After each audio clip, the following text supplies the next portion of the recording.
Hi hello ನಮಸ್ತೆ, ಹೇಗಿದ್ದೀರಿ ಎಲ್ಲರೂ? ಇವತ್ತು ನಾನು ಮಸಾಲೆ ದೋಸೆ ಮಾಡ್ತಾ ಇದ್ದೀನಿ. ಅದೊಂದು ಕ್ಯಾಪ್ಚರ್ ತಗೊಳ್ಳೋಣ ಅಂತ ಮಾಡಿದ್ದು. ನೋಡಿ ಎಷ್ಟು ಕ್ರಿಸ್ಪಿಯಾಗಿ ಬಂದಿದೆ ಅಂತ. ಇಲ್ಲೂ ಒಂದಿದೆ, ಇಲ್ಲೂ ಒಂದಿದೆ. ಇದನ್ನ ಹೇಗೆ ಅಕ್ಕಿ ನೆನೆಸಿ ಮಿಕ್ಸ್ ಮಾಡ್ಕೊಳ್ಳೋದು ಮಸಾಲೆ ದೋಸೆಗೆ, ಸಾಫ್ಟ್ ಇಡ್ಲಿಗೆಲ್ಲನೂ ಇನ್ನೊಂದು ದಿನ ನಾನು ಈ ವಿಡಿಯೋ ಮಾಡಿ ತೋರಿಸ್ತೀನಿ.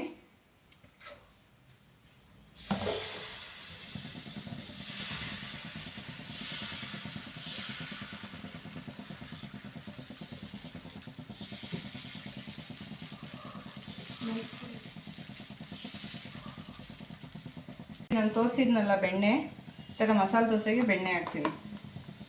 ಚೆನ್ನಾಗಿರುತ್ತೆ ಟೇಸ್ಟ್. ಈ ಥರ ಎಲ್ಲ ಹಾಕೊಂಡು ಮಕ್ಳುಗಳು ಕೊಟ್ಟರೆ.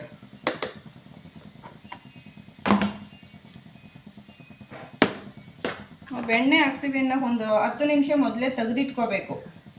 ಸ್ವಲ್ಪ ಎತ್ಕೊಳ್ಳೋಕ್ಕೆಲ್ಲ ಸಾಫ್ಟ್ ಆಗಿರುತ್ತೆ, ಇಲ್ಲಾಂದರೆ ಗಟ್ಟಿ ಗಟ್ಟಿ ಆಗಿಬಿಟ್ಟಿರುತ್ತೆ. ನೋಡಿ, ಚಾಕದಲ್ಲೆಲ್ಲ ಕಟ್ ಮಾಡ್ಕೊಂಡಿದ್ದೀನಿ.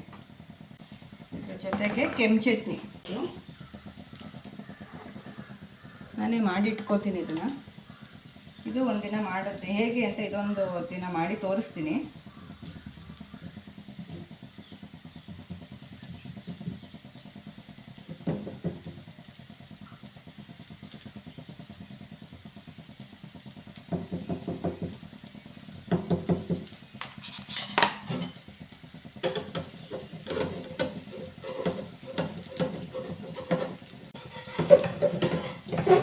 ಎಷ್ಟು ತೆಳ್ಳಗೆ ಬೇಕಾದರೂ ಹಾಕೋಬೋದು, ನೋಡ್ತಿರ್ಬೋದು. ಒಳ್ಳೆ ಪೇಪರ್ ದೋಸೆ ಥರ ಇದೆ. ಈ ಥರದನ್ನ ಬಿಡಿಸ್ಕೊಳ್ಬೇಕಾದ್ರೆ ಸ್ವಲ್ಪ ನಿಧಾನಕ್ಕೆ ಬಿಡಿಸ್ಕೋಬೇಕಷ್ಟೆ.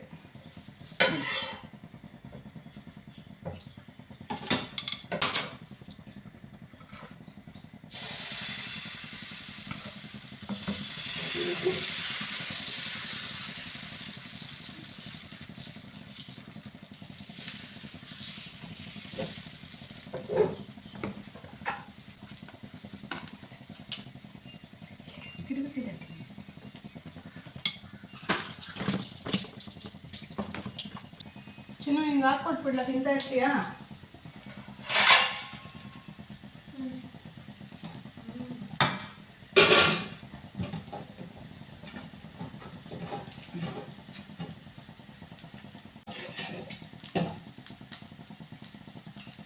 ಬೇಳೆ ದಾಲ್ ಮಾಡಿದ್ದೀನಿ.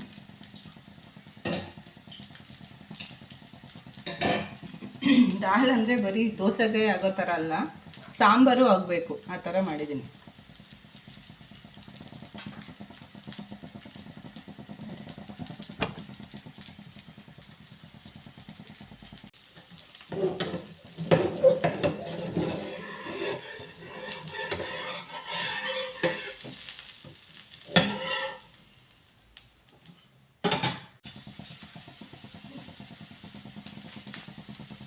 ನೋಡಿ, ನಿಜವಾಗ್ಲೂ ಎಷ್ಟು ಚೆನ್ನಾಗಿ ಬರುತ್ತಂತ.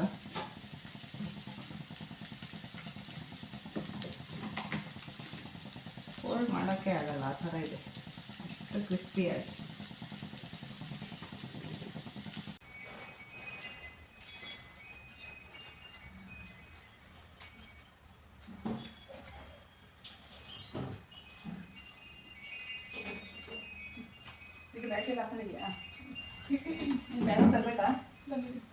ಈ ಮಸಾಲೆ ದೋಸೆ ವ್ಲಾಗ್ನ ಇಲ್ಲಿಗೆ ಮುಗಿಸ್ತಾ ಇದ್ದೀನಿ. ಬಾಯ್, ಟೇಕ್ ಕೇರ್.